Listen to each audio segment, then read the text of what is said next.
ายดีน้องชื่อนางภูคำสิงห์สมบัติอายุ15 ปีเฮียนยุ่งเฮียนมปลายท่าแขกเป็นเด็กอาสาคนหนึ่งอยู่แขวงคำมวนเนาะมื้อนี้เฮาก็มาศึกษาหัวข้อธรรมศาสตร์อยู่ถ้ำนางแอ่นเนาะเพิ่นก็ได้พาเฮาเลาะชมธรรมศาสตร์แล้วก็ได้ถามคำถามเกี่ยวกับป่าไม้การอนุรักษ์รักษา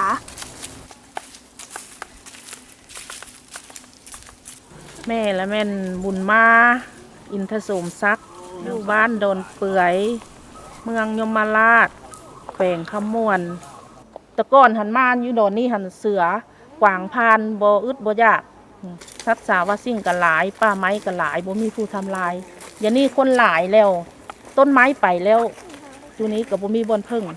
รักษาว่าสิ่งนี้บ่มีบนพึ่งแล้วมันก็สูญพันธุ์ไปหมด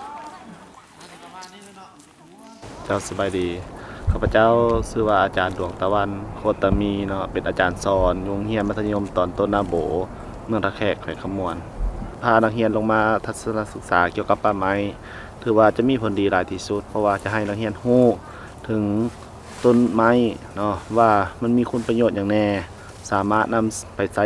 อย่างแน่เนาะแล้วก็ให้รู้ถึงวิธีการอนุรักษ์รักษาป่าไม้เฮ็ดวิธีใดจะให้มันยั่งยืนหรือให้มันยืนยาวเพื่อให้รุ่นกระเจ้าหรือว่ารุ่นลูกรุ่นหลานกระเจ้าได้เป็นผู้นำไซส์และสืบต่อ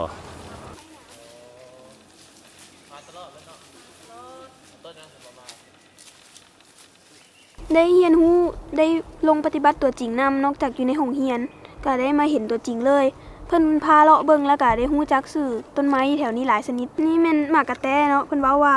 เอาหมากสุกมันเอาไปมุกแล้วหย่ำเคี้ยวกับหมากในชีวิตประจำวันเนาะถ้าต้องการอย่างบางอย่างก็น่าจะหาจากธรรมชาติได้ง่ายบ่อยากนำใช้พวกของที่ว่ามาจากการเคมีหรือว่าการสังเคราะห์หลายเพราะว่าประเทศลาวเฮาอุดมสมบูรณ์แล้วถ้าลูกหลานฮู้จักนำใช้ธรรมชาติหลายกว่านี้ก็คือสิดีแต่ว่าอันนี้เฮาบ่ค่อยจะฮู้จักนะมันแล้วก็ยังทำลายมันนำสำหรับน้องวิธีการอนุรักษ์และแม่นนอกจากตัดไปแล้วต้องปลูกทดแทนคืนถ้าบ่มีต้นไม้แล้วทั้งโลกก็สิร้อนเพราะว่าต้นไม้ปล่อยสันบรรยากาศออกมากันแสงแดดแถมประชาชนลาวส่วนหลายก็อยู่กับป่ากับดงเข้าป่าหาฟอกหาฟืนแล้วก็หาหน่อไม้อย่างมากินแบบว่ามีความติดพันกับชีวิตประจำวันหลายช่วยส่งเสริมเนาะทางด้านการปลูกจิตสำนึกถือว่าเป็นตัวสำคัญเพราะว่าเพื่อให้หรือว่าบอกผู้ที่ตัดไม้ทำลายป่าบ่ควรจะตัดหรือว่าบ่ควรจะลุกล้ำเขตป่าห่วงห้ามหรือว่าป่าสงวนที่เพิ่นกำหนดไว้ให้ในบทเรียนเนาะบางบทเขาจะมีเกี่ยวกับการอนุรักษ์รักษาป่าไม้แต่ว่าถ้าว่าเขานำพานักเรียนลงมาตัวจริงเนาะถือว่าจะได้ความรู้ดีกว่าเพราะว่าเวลาเขาสอนนักเรียนเนาะในตำราเรียนว่าไม้เปื่อยมีลักษณะแนวใดให้เห็นแต่รูปภาพการนักเรียนก็คือจะบ่จื้อได้หลายแต่ว่าถ้าเอาลงมาให้เห็นปฏิบัติตัวจริงเนาะอันนี้แม่นต้นเปื่อยนักเรียนจะรู้และจื้อจำเลยว่าถือว่าได้รู้ตัวจริงหลายกว่าจะดีที่สุดถือว่านักเรียนแต่ละคนเนาะตามที่สอนมาเนาะก็ถือว่าเขาเจ้าจะมีความเข้าใจสูงเกี่ยวกับการอนุรักษ์รักษาป่าไม้ทดแทนถือว่าป่าไม้เฮาถูกทำลายไปอย่างหลวงหลายก็ต้องอนุรักษ์รักษาหรือว่าสร้างเขตห่วงห้ามเพื่อบ่ให้ต้นไม้นั้นเนาะถูกทำลายต่อไปถือว่าให้มันยืนยงตลอดไป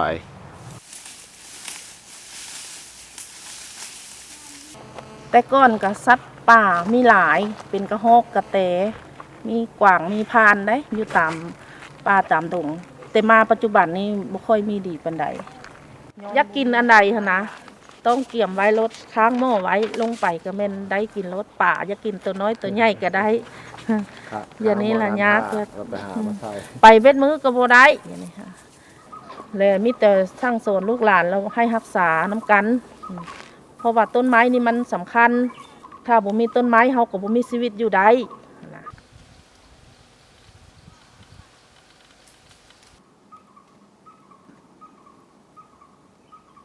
เพิ่นนับถือป้าดงตัวนั้นมี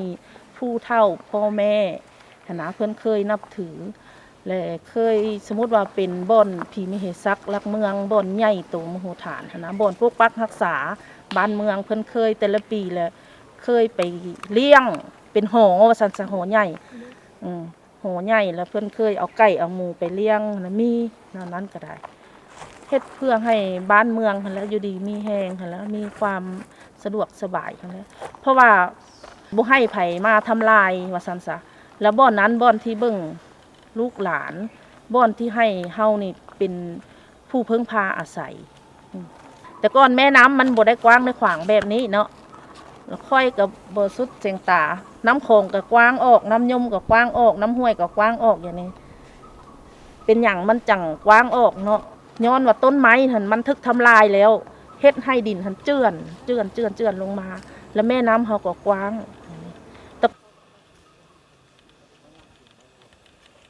ได้ความรู้หลายอย่างเลยเรื่องที่บ่ฮู้มาก่อนส่วนหลายแม่นภูมิปัญญาของคนบูฮานที่ว่าอนุรักษ์รักษาป่าเพิ่นเว้าว่าคนบูฮานตะกี้อะนะเพิ่นมีวิธีรักษาป่าไม้และแม่นบอกว่าป่านั้นเป็นป่าห่วงห้ามหรือว่าเขตสารพระภูมิและป่าไม้นั้นจะบ่ถูกรุกรานหรือว่าสัตว์ในป่าจะบ่ถูกรุกรานหลาย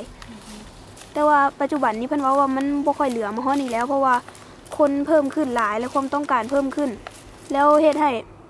ทรัพยากรป่าไม้ลดลงเนาะป่าไม้ก็หายไปแล้วก็สัตว์ป่าอย่างก็ขาดที่พึ่งแล้วก็หายไปตามๆกันบ่ว่าจะเป็นป่าสงวนบ่เขตป่าศักดิ์สิทธิ์บ่อนมีมเหสักรักเมืองตามความเชื่อถือของผู้เฒ่าผู้แก่